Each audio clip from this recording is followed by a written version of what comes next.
আসসালামু আলাইকুম। The intelligence investor YouTube চ্যানেলে আপনাদের স্বাগতম। কালকে আশা করেছিলাম যে মার্কেট আজকে ভালো থাকবে, সেই আশাটা কিছুটা পূর্ণতা পেল। আমরা চলুন দেখে আসি আজকে 53 পয়েন্ট প্লাস। এই যে অনেক বেশি যে প্লাস হচ্ছে, এটা কি ইন্ডেক্সের উপরে একটা খুবই পজিটিভ ইম্প্যাক্ট ফেলবে এবং ইন্ডেক্সে এই প্রভাবটা কি করবে, স্ট্রংলি মার্কেট আবার রিভার্স করবে। তার মানে মার্কেটে যখন এই যে বড় রিভার্স দেখেন, আমি গতকালকে কি বলেছিলাম দেখেন, এই কথাটাই বলেছি যে একটা পজিটিভ দিক আছে, সব কিছু নেগেটিভ, কিন্তু একটা পজিটিভ দিক আছে, যে ক্যান্ডেলে একটা পজিটিভ দিক আছে, যে এখানে রেডের পরে ছোট্ট রেড, তার মানে কি রেডের পরে ছোট্ট রেড থাকা, বড় রেড ক্যান্ডেলের পরে ছোট্ট রেড থাকা, মানে প্রতিবারই গ্রিনের ক্ষেত্রেও দেখাইছি, রেডের ক্ষেত্রেও দেখালাম যে রিভার্স করে। তো এখান থেকে অলমোস্ট রিভার্স করার ক্ষেত্রে দেখেন অনেকটা ওই যে মর্নিং স্টারের মতো হয়ে যাচ্ছে। সো এই যে আজকে মোটামুটি এই গ্রাফের প্যাটার্নটা কি, এখান থেকে আবার মার্কেট ঘুরে যাবে, মার্কেট এখান থেকে ঘুরে যাবে ইনশাল্লাহ।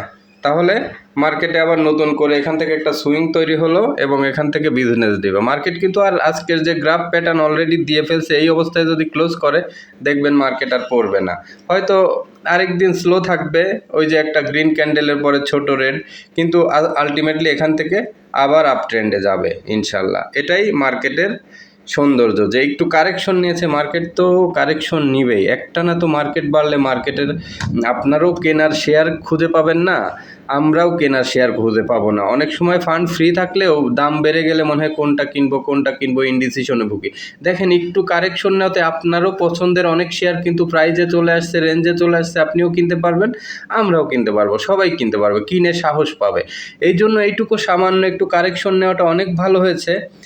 অনেকেই আমাকে জিজ্ঞাসা করেন, অনেকেই না, আমার ভিডিওতে আল্লাহর রহমতে এখন পর্যন্ত 99% পজিটিভ অ্যাপ্রোচ পেয়েছি। সবাই বলেন যে আমার ভিডিও খুব ভালো হয়, ভিডিওর অ্যানালাইসিস খুব ভালো, বিভিন্নভাবে হোয়াটসঅ্যাপে এ কথাগুলো বলেন। মাঝে মাঝে দুই একজন হঠাৎ করে এরকম, বাংলাদেশ তো বিচ্ছিন্ন ঘটনা থাকবে, কিছু মানুষের মানসিকতা একটু থাকে যে দেখি না একটু খোঁচাখুচি করে, দেখি না একটু আক্রমণ করে। অনেকেই বলতেছেন আপনার পোর্টফোলিওর চিত্র কি ভাই? আমি পার্সোনালি মার্কেট শিখে কিন্তু মার্কেটে ঢুকেছি। অনেকেই যেমন 2010 সালে, 2017 সালে, মানে অনেক হিস্ট্রিক্যাল ইতিহাস মার্কেটের সাথে জড়িত। আমি কিন্তু মার্কেটের ইতিহাস খুবই কম সময়ের মধ্যে, এবং আমি ক্যাপিটাল মার্কেট নিয়ে মাস্টার্স করার পরে মার্কেটে এঙ্গেজড হয়েছি। মার্কেটে মোটামুটি ক্যাপিটাল মার্কেটে মাস্টার্স করার পরে আমার ভিডিও স্টার্ট করেছি, এবং এখন মোটামুটি মার্কেট নিয়ে কাজ করছি জোরে সোরে। আর আগে যেগুলো ছিল সামান্য, মার্কেট নিয়ে একটু আগ্রহ ছিল, মার্কেট দেখছি, মানে বিভিন্নভাবে এঙ্গেজ ছিল, কিন্তু সিরিয়াসলি এঙ্গেজমেন্ট যদি বলেন তাহলে লাস্ট 2 ইয়ার্স 3 ইয়ার্স।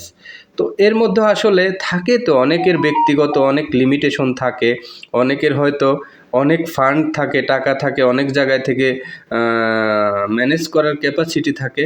আমি আসলে ম্যানেজ করার ক্যাপাসিটি থাকলেও স্টক মার্কেটে কোনো দিন ম্যানেজেবল ফান্ড আনবো না, লোন করে ফান্ড আনবো না, কারণ আমি সবসময় ব্যাকরণ গ্রামার মেনেই চলবো। আমার যদি 5,000 টাকা থাকে, আমি 5,000 টাকাই ইনভেস্টে রাখবো। আমি এত প্যারা নিয়ে হাই হুতাশ করে এখান থেকে ওখান থেকে টাকা টুকায় নিয়ে আসবো, লোন করে নিয়ে আসবো, পরে হঠাৎ যতই হোক মার্কেট তো আনসার্টেন, হঠাৎ যদি আটকে যায় লোনগুলা কে পরিশোধ করবে? আর আমি তো এমনিতে ইসলামিক মাইন্ডেড, লোন নিতে এমনি মানে কোনো ক্ষেত্রে, জীবনের কোনো ক্ষেত্রেই লোন আল্লাহর রহমতে নেওয়ার ইচ্ছা নাই, কখনো যেন আল্লাহ আমাকে লোন না নেয়, এই ব্যাপারে আমি খুব দৃঢ়।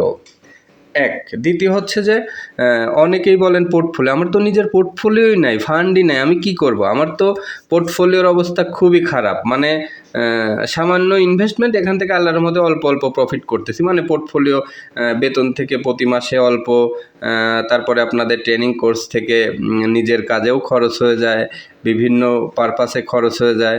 এখান থেকে সামান্য কিছু ফান্ড হয়তো নিয়ে আস্তে আস্তে ফান্ড রাইজ করতেছি। একটা সময় গিয়ে যখন আমার 5 লাখ ফান্ড হবে, তখন হয়তো বলতে পারবো যে হ্যাঁ, আমার পোর্টফোলিওটা এখন ভালো অবস্থায় আছে, ভালোর দিকে যাচ্ছে, এত প্রফিট করছে। কিন্তু আমি পার্সোনালি কিন্তু একটা কোম্পানির পোর্টফোলিও ম্যানেজমেন্ট করি, এটা আমার বলার কোনো রাইটস নাই। তারপরেও আমি আপনাদের পার্সোনাল চিত্রটা বলি। সেখানে অলমোস্ট আমাকে ছোট্ট একটা পোর্টফোলিও ধরায় দেওয়া হয়েছে। ফান্ড ছিল প্রায় ধরেন 3 কোটি, এর ভিতরে 2 কোটি ফান্ডই আটকা। সেই পোর্টফোলিওতে 1,85,00,000 টাকা লস ছিল। আমাকে দায়িত্ব দেওয়া হয়েছে যে এই পোর্টফোলিও আপনি কিছু করতে পারেন কিনা দেখেন। তো আমি কি করেছি, আমি পোর্টফোলিওটা সাহস করে নিলাম। পোর্টফোলিওটা নিয়ে এই সিজনে মানে একদম ট্রু সত্যি বলছি, মানে এর ভিতরে কোনো ফেব্রিকেটেড নাই। আর আমার মানে আল্লাহ সাক্ষী, আমি এর ভিতরে কোনো মিথ্যে কথা কিন্তু বলতেছি না। তো এই যে ফ্রি 1 কোটি টাকাও না, প্রথমে 60 লাখ 70 লাখ টাকা ফ্রি ছিল। আমি অনেক এদিক থেকে সেল করে, কাছাকাছিগুলা সেল করে, বিভিন্নভাবে ম্যানেজ করে পোর্টফোলিওটাকে আমি কিন্তু 1,24,00,000 টাকা রিকভার করেছি।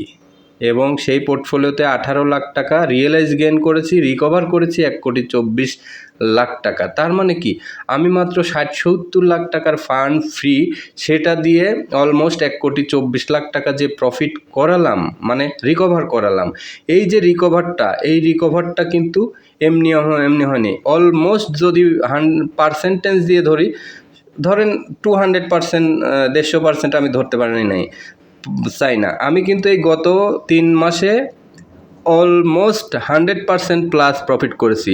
এক্স্যাক্টলি হিসাব করলে হয়তো 200%-এর কাছাকাছিও চলে যেতে পারে, এত বলতে চাই না, এতটুকু প্রফিট করেছি। এখন লাস্ট কিছুদিনের মার্কেট কারেকশনের চিত্র কী হয়েছে, আমার এই 1,24,00,000 রিকভারের মধ্যে আমার কিন্তু পোর্টফোলিওতে এসে একটু মাইনাস হয়েছে। কেমন হয়েছে?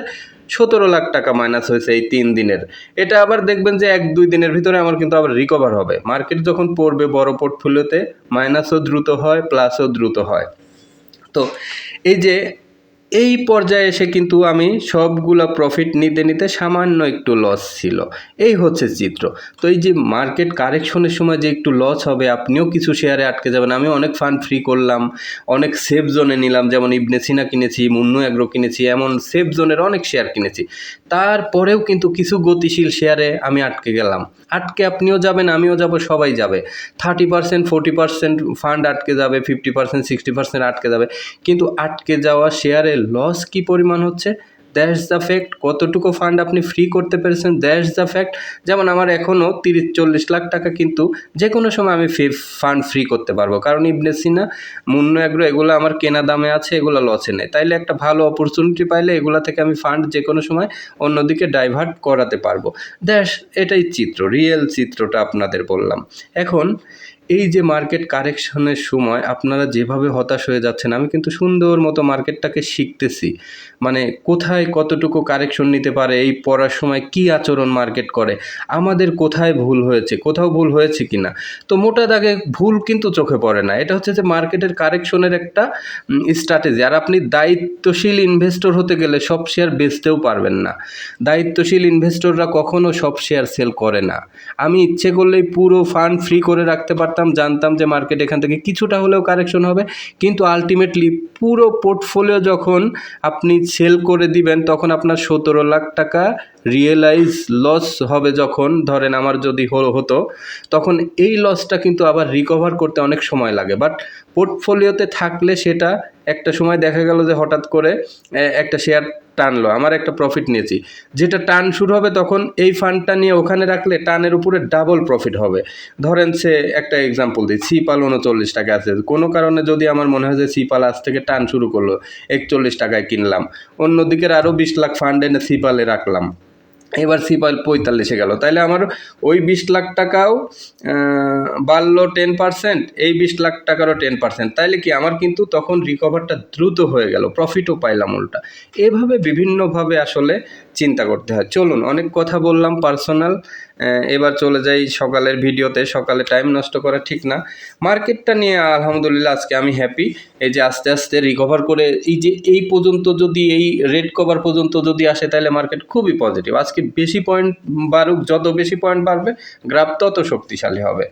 এখন চলুন চলে যাই ডিএসসি টপ 20-তে।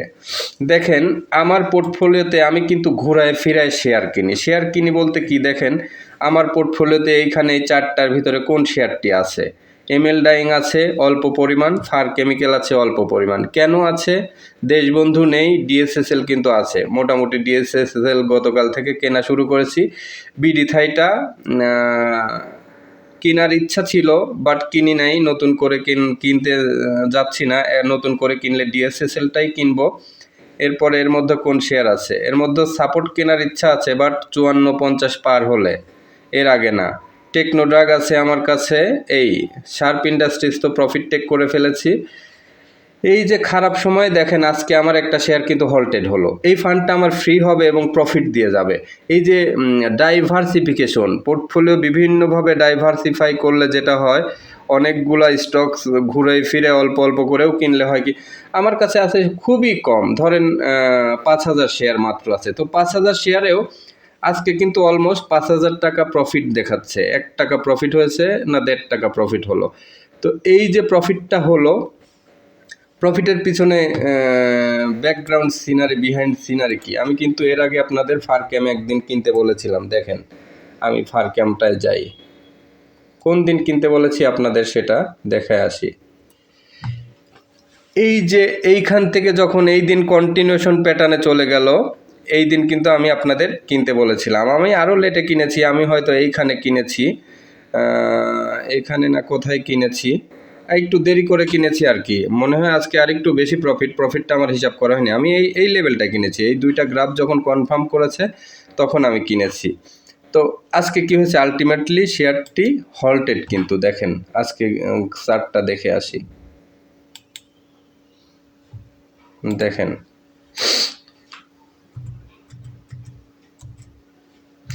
হ্যাঁ, আমার ধারণা ঠিক ছিল। আমি এই লেভেলটা এন্ট্রি দেওয়ার কারণে ধরেন এইখান থেকে যেটা কারেকশন হয়েছে, বাট এই কারেকশনটুকুর পরে যে এখান থেকে এইটুকু আল্লাহর রহমতে প্রফিট হলো, তার মানে আর 10,000 টাকা প্রফিট হয়ে যাবে এখন। তো এই যে অল্প পরিমাণ শেয়ার, মাত্র 1 লাখ টাকার শেয়ার কিনলাম, আজকে কিন্তু খারাপ মার্কেটে আমাকে প্রফিট দিয়ে গেল। এভাবে পোর্টফোলিও ডাইভার্সিফাই করলে সবচেয়ে বেটার। এই যে আজকে ধরেন হল্টেড দিল, দেখবেন কালকে আরেকটা হল্টেড পাবো।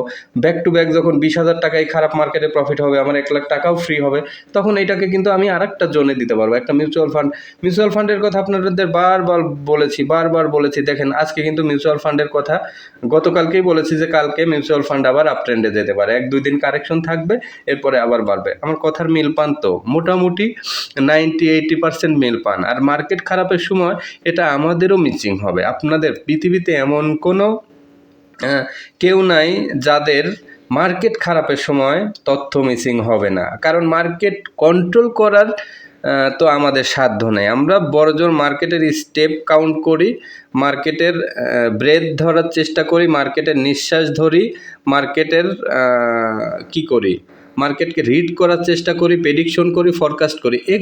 এগুলার মধ্যে কিন্তু আমরা আমাদের কিছু, এটাই লিমিটেশন। মার্কেট রেগুলেটররা মার্কেট চালাবে, আমরা হচ্ছে যে মার্কেটকে ফরকাস্ট করে, প্রেডিকশন করে বা মার্কেটের ব্রেথ ধরে ইনভেস্ট করবো, এখান থেকে কিছু প্রফিট করব টেকনিক্যাল অ্যানালাইসিস, ফান্ডামেন্টাল অ্যানালাইসিস দিয়ে। তো এর মধ্যে আলহামদুলিল্লাহ চিত্রটা আপনাদের বলেছি, প্রফিট কিন্তু মার্কেটকে আমরা রিড করতে পেরেছি, 100% রিড করেছি। ধরেন 17 লাখ যদি লস যায়, আজকে আবার 5 লাখ রিকভার, তার মানে আর 12 লাখ এই টোটাল 3 মাসের ভিতরে। তার মানে কি, আমি ধরেন 90% 100%ই প্রায় মার্কেট রিড করা। কারণ আমি যদি ধরেন 150% প্রফিট করি, এখান থেকে যদি 10 লাখ প্রফিট দেয়, এখনও 140% এখনও মার্কেট রিড করা আমার পজিটিভ। That's a fact.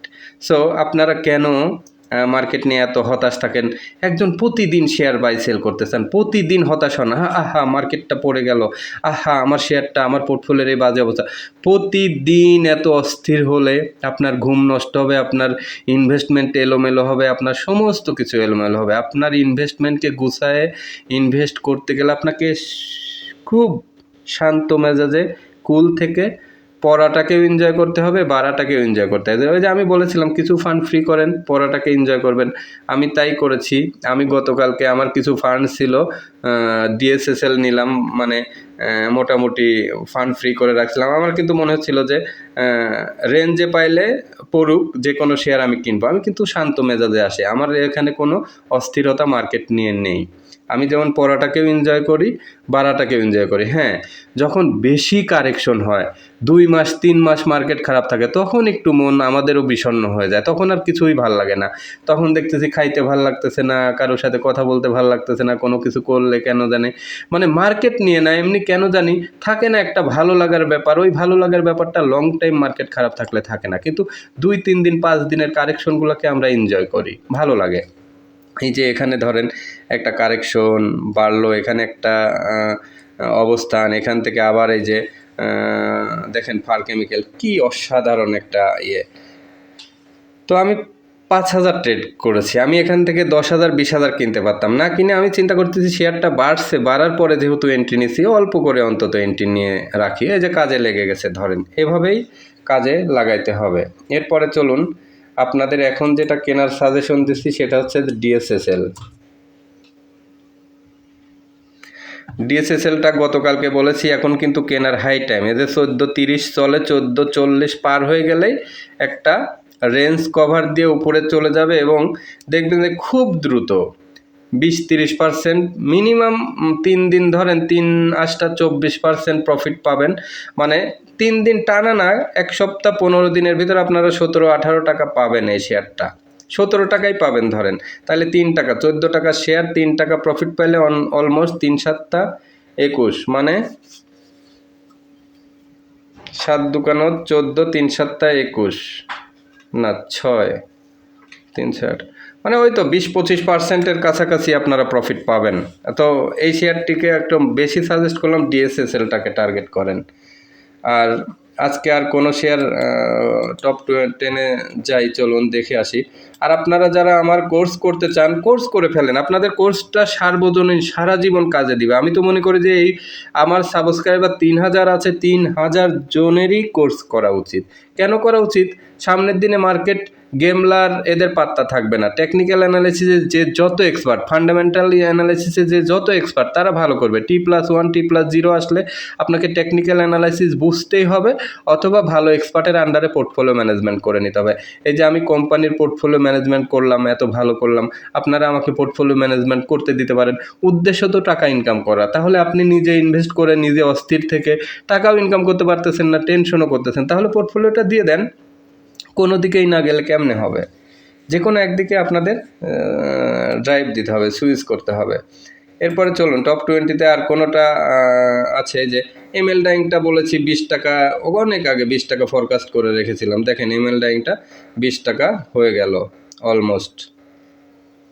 এরপরে আরেকটা শেয়ার আছে কুইন সাউথ। আমরা কুইন সাউথে যাব না, আমরা মোটামুটি এখন একটা যেহেতু পেয়েছি টার্গেটেড শেয়ার ডিএসএসএল এ ভলিউম ভালো হচ্ছে, ডিএসএসএলেই থাকেন। একটা টার্গেট করেন, 2টা 3টা টার্গেট করলে অনেক সময় অনেকেই খেয়ে হারায় ফেলেন। এরপরে আরেকটা শেয়ার দেখবো, এমএল ডাইং, দেশবন্ধু, এই 2টা শেয়ার একটু অ্যানালাইসিসটা দেখে আসি কি অবস্থা। দেশবন্ধুটা হঠাৎ করে আজকে বাড়তেছে,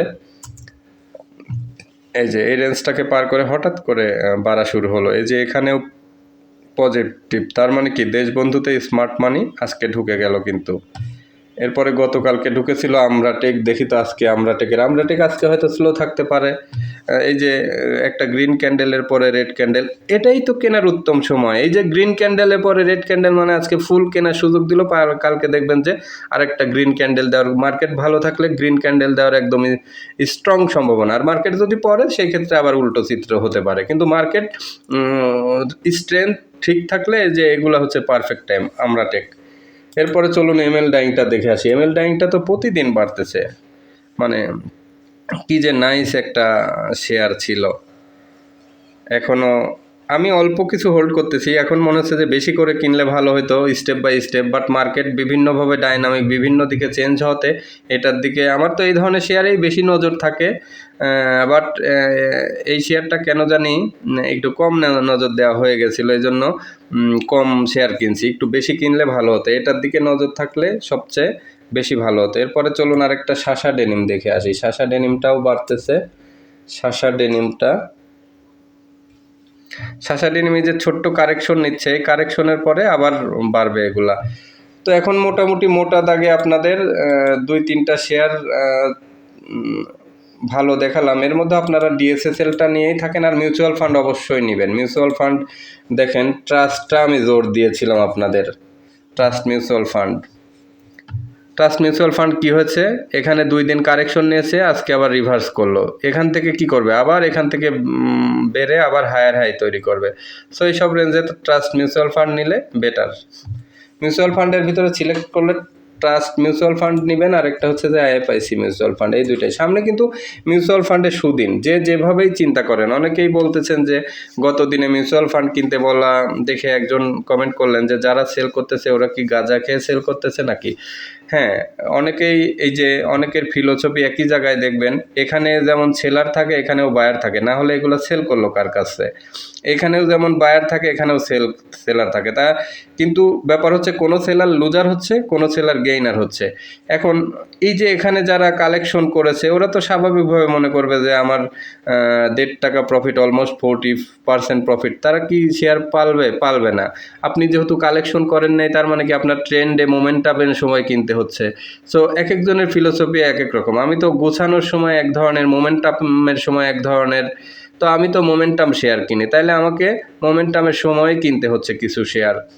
তো ঠিক আছে, আজকের ভিডিও এ পর্যন্তই। যাদের ভিডিওটি ভালো লাগলো অবশ্যই চ্যানেলটি সাবস্ক্রাইব করবেন, লাইক কমেন্ট শেয়ার করে সাথে থাকবেন। আজকের ভিডিও এ পর্যন্তই, দেখা হচ্ছে বিকেলের সন্ধ্যার ভিডিওতে। আল্লাহ হাফেজ।